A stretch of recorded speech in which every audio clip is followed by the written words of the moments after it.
여러분 안녕하십니까? 전북권 9시 뉴스입니다. GM이 군산공장 폐쇄 결정을 고수하자 전라북도와 전북 정치권은 결사 반대를 외치고 있습니다. 폐쇄 결정에 이르기까지의 진상을 밝히자는 목소리도 높습니다. 한주연 기자입니다. 송하진 도지사는 오늘 오전 정부 세종청사에서 이낙연 총리를 만나 GM과의 협상은 군산공장 폐쇄 방침 철회를 전제로 할 것을 강력히 요청했습니다. 이에 이 총리는 오는 24일 관계부처 차관들과 함께 현장을 찾아 두루 의견을 듣겠다고 답한 것으로 알려졌습니다. 군산 경제가 굉장히 어렵다라는 것을 안타깝게 생각을 하셨고 군산 지역에 하루빨리 가셔서 현장의 목소리를 직접 듣겠다고. 전북 지역 시장 군수들도 정부가 나서서 군산공장 폐쇄 사태를 해결하라고 촉구했습니다. 민주평화당은 군산공장을 찾아 공장 재가동을 전제하지 않은 정부 지원에 반대한다는 입장을 거듭 밝혔습니다. 폐쇄 결정에 이르기까지 GM 본사는 물론 정부와 관계기관, 산업은행이 무능과 무책임으로 일관했다며 진상규명을 촉구했습니다. 한국 GM 2대 주주인 산업은행에는 법적인 책임을 묻겠다고 강조했습니다. 우리는 정부가 군산공장을 지레 포기하지 않도록 정부를 견제하고 압박하겠습니다.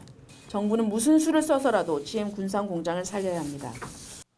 바른미래당은 국정조사 추진을 1호 당론으로 채택하는 등 군산공장 폐쇄 철회 요구와 사태의 책임을 묻는 목소리가 거세지고 있습니다.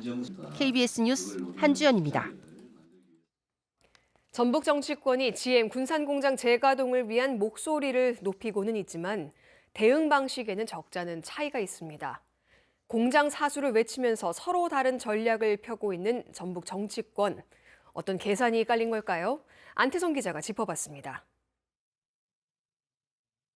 송하진 도지사가 이낙연 총리를 만난 것은 GM 군산공장 정상화를 위해서입니다. 하지만 GM 문제와 별도로 정부에 건의한 내용을 보면 공장 폐쇄를 전제로 한 후속 대책에 집중하고 있는 듯한 모양새입니다. 새만금 자율주행 시험장 등 경제 체질 개선의 문제, 전북대 병원, 그리고 근대문화지구 관광 활성화를 위한 군산 경제를 살리는 문제 등에 대해서 폐쇄 방침을 뒤집기가 어렵다는 판단에서 미리 출구 전략을 제시한 셈인데 폐쇄 쪽에 무게를 둔 정부의 대응 전략과도 무관치 않아 보입니다. 민주평화당은 GM이 폐쇄 방침을 굳힌 군산 공장을 찾아 공장 사수를 외쳤습니다. 공장 폐쇄는 안 된다는 게 당의 원칙이라며 정부가 공장 재가동을 보장하지 않고 GM에 지원하는 것에 반대한다고 말했습니다. 공장을 지키기 위한 전공법도 제시했습니다. 밑 빠진 독에 물 붓는 격으로 10억 불을 낭비할 것이 아니라 이 10억 불을 가지고 GM 본사의 지분을 획득해서 전략적 주주가 되는. 당이 쪼개지면서 입지가 좁아진 민주평화당, 경제 책임론이 재선에 부담되는 송하진 도지사, GM 군산공장 정상화에 한 목소리는 내고 있지만 응 방식을 놓고선 온도차를 드러내고 있습니다. KBS 뉴스 안태성입니다. 올 들어 지난 16일까지 전북 지역 강수량은 42mm로 평년의 86%에 불과합니다. 저수량은 4억 5,200만 톤으로 총 저수량 6억 9천만 톤의 65% 수준에 그치고 있습니다.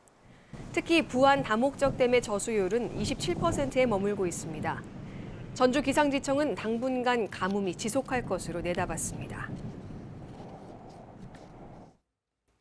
전북교육청의 상반기 초등교원 인사와 관련한 반발이 커지고 있습니다.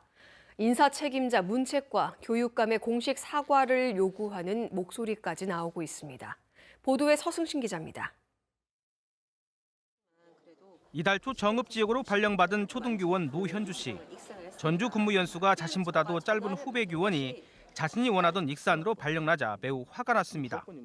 원래 시뮬레이션 놓고 하면 들어갈 수 있는 거였대요. 근데 그게 적용이 안 되니까 지금 뺄 수가 없는 상황이어서 저한테 이제 익산을 못 들어가는 대신 당신은 1년 뒤에 다시 내신 쓸게 해주겠다라는 거죠. 이와 비슷한 사례가 수백 건, 교원들은 피해자 모임까지 만들었습니다. 문제가 불거지자 전북교육청은 익산에 한해 다시 인사를 했는데 또 전부 서열이 뒤바뀌고 순창과 진안은 없던 자리까지 생긴 것으로 알려졌습니다. 해당 교사들과 교원단체는 인사 책임자 문책에 교육감의 공식 사과까지 요구하고 있습니다. 얕은 꾀로 교사들을 우롱하고 약속은 하나만한 휴지 조각, 수정 발표된 인사 자료조차 엉터리인 걸 보고 전북교육청은 지난해까지 선호지이던 익산을 비선호지로 바꾸면서 일부 문제가 생겼지만 그렇다고 전체 인사를 되돌릴 수는 없다는 입장입니다. 인사를 새로 한다라는 건 있을 수 없는 거고 다만 이 오래된 인사관리 기준으로 인해서 이번에 혼란스러웠던 그 부분을 분명히 바로잡고 문책과 사과를 요구하는 교원단체 그리고 절대 불가라는 전북교육청의 갈등이 커지고 있습니다. KBS 뉴스 서승시입니다. 전주 덕진경찰서는 처조카를 직원으로 채용하는 과정에서 면접 점수를 조작한 혐의로 전주시 출연기관인 한국탄소융합기술원장 정모 씨를 불구속 입건했습니다. 정 씨는 지난해 4월 행정기술직을 뽑는 과정에서 인사 담당자 등에게 처조카인 송모 씨를 채용하도록 지시하고 다른 지원자의 면접 점수를 조작하도록 한 혐의를 받고 있습니다. 전주지방법원은 미성년자를 성폭행한 혐의로 기소된 지체장애인 30살 A씨에게 징역 2년 6개월을 선고하고 성폭력 치료 프로그램 80시간 이수를 명령했습니다. A씨는 지난 2015년 11월부터 1년 7개월 동안 미성년자와 동거하면서 성관계를 강요하고 임신과 낙태를 시킨 혐의 등으로 구속 기소됐습니다. 탄소산업진흥원 설립의 법적 근거가 될 탄소 소재 융복합기술 지원법 개정안의 국회 통과 여부가 주목됩니다. 이 법안은 어제 상임위에 이어 오는 27일 법제사법위를 거쳐 28일 본회의에서 최종 처리됩니다. 탄소산업진흥원은 중장기적인 탄소산업 관련 정책과 해외 진출 등을 주도할 국가기관으로 지자체 차원의 지원 한계를 극복할 것으로 기대됩니다. 전주시는 기간제 근로자 491명을 대상으로 심사한 결과 155명을 정규직 전환 대상자로 확정했습니다. 전주시 정규직 전환심의위원회는 이달 중 결격 사유 등을 살펴보고 임금과 처우에 대한 논의를 거쳐 다음 달 정규직 전환 절차를 마무리할 계획입니다.